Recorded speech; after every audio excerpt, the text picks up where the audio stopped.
14 సంవత్సరాల ఉద్యమంలో నీళ్లు నిధులు నియామకాలని చెప్పి ప్రజల్ని రెచ్చగొట్టి ఆనాడు వందల మంది విద్యార్థుల చావులకు కారణమైన మీరు ఈ 4.5 సంవత్సరాలల్లా ఏ నియోజకవర్గానికి నీళ్లు ఇచ్చిండ్రు, ఏ గ్రామాలకు నిధులు ఇచ్చిండ్రు, ఏ నిరుద్యోగులకు నియామకాలు అందజేసిండ్రో లెక్క చెప్పమని చెప్పి ఇక్కడి నుంచి నేను అడుగుతున్నా.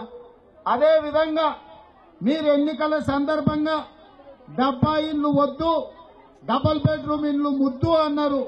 నేను ఈడున్న మిత్రులందరిని అడుగుతున్నా, మీ గ్రామాలలో డబుల్ బెడ్రూమ్ ఇల్లు ఎవరికైనా వచ్చినాయా? ఎవరికైనా డబుల్ బెడ్రూమ్ ఇల్లు వచ్చినాయా? డబుల్ బెడ్రూమ్ ఇల్లు ఇయ్యలే.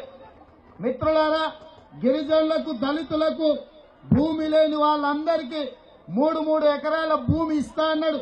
మీ గ్రామాలలో ఉండే గిరిజనులకు గాని, ఆదివాసీలకు గాని, లంబాడీలకు గాని, లేకపోతే దళితులకు గాని 3 ఎకరాల భూమి ఎవరికైనా కేసీఆర్ ఇచ్చిండా? 3 ఎకరాల భూమి ఇయ్యలే. ఇంటికో ఉద్యోగం ఇస్తా అన్నాడు. మీ ఇళ్లలో ఎవరికైనా ఉద్యోగాలు వచ్చినాయా? ఇంటికో ఉద్యోగం కాదు కదా, ఊరికో కోడి, ఇంటికో ఈక కూడా ఈ రోజు వరకు కేసీఆర్ ఇవ్వలేదు.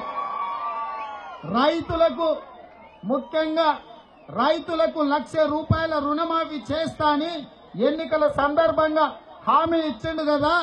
1,00,000 రూపాయల రుణమాఫీ జరిగి మీ పాస్ పుస్తకాలు మీకు ఇంటికి వచ్చినాయా? ఎవరికైనా పాస్ పుస్తకాలు బ్యాంకు నుంచి వాపసు వచ్చినాయా?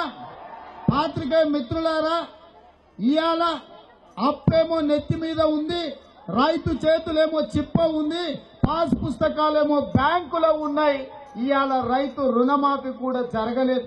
ఇది పక్కన పెడితే ఇవాళ ఆదివాసీ లంబాడీల మధ్య చిచ్చు పెట్టి 6% 12% రిజర్వేషన్ చేస్తా అని రిజర్వేషన్ ఇవ్వకపోను ఆదివాసీ లంబాడీల మధ్య చిచ్చు పెట్టి సోద్యం చూసిండు. గాని ఒక్కసారైనా ఈ రాష్ట్ర ముఖ్యమంత్రి మీ సమస్య ఏంది, మీ సమస్యకు పరిష్కారం ఏంది అని చెప్పి ఒక్క రోజైనా వాళ్ళని పిలిపించి చర్చించిందా?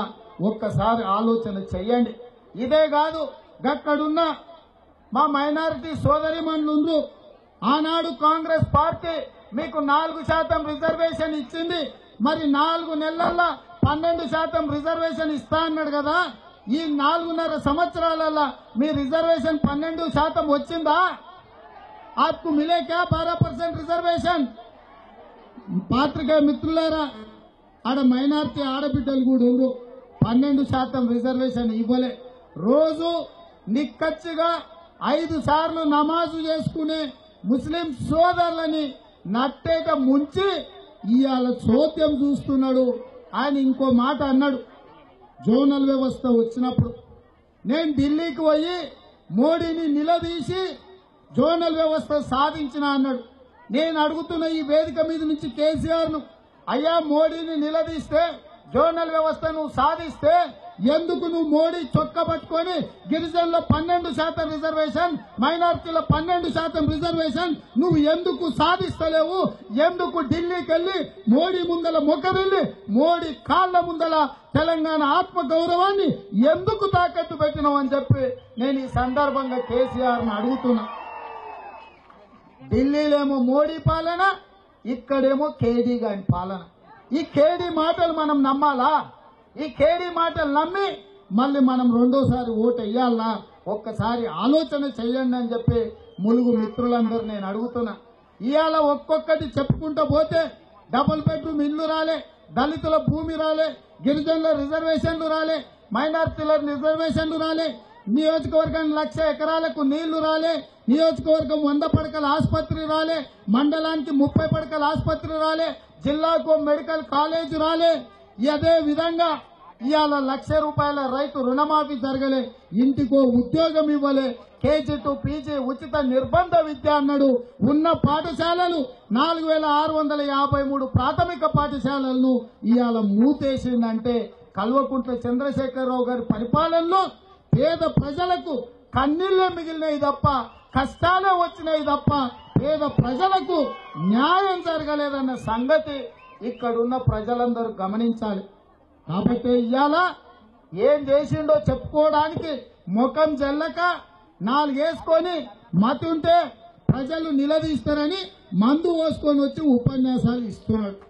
ఏమంటున్నాడా? చంద్రబాబు నాయుడు నువ్వు తెలంగాణకు వస్తావా, నువ్వు తెలంగాణకు వస్తే నేను మూడో కన్ను తెరుస్తా అని ఆయన అన్నాడు.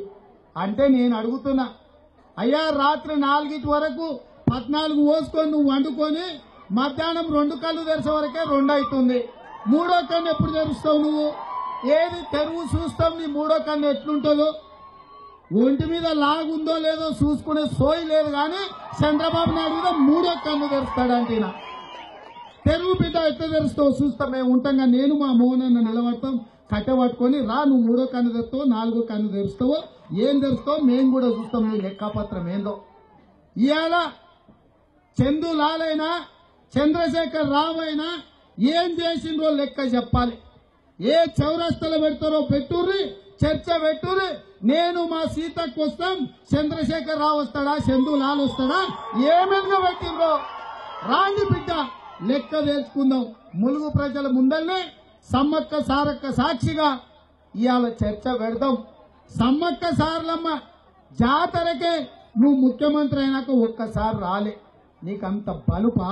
తెలంగాణ రాకముందు ఏమన్నాడు? తెలంగాణ రాకముందు ఏమన్నాడు? వచ్చి దండం పెట్టి. ఏంటండి వీడియో నచ్చిందా? అయితే ఓ లైక్ వేసుకోండి, లేదంటే ఓ కామెంట్ చేయండి. ఎప్పటికప్పుడు మా వీడియోస్ చూడాలంటే సబ్స్క్రైబ్ చేసుకోండి.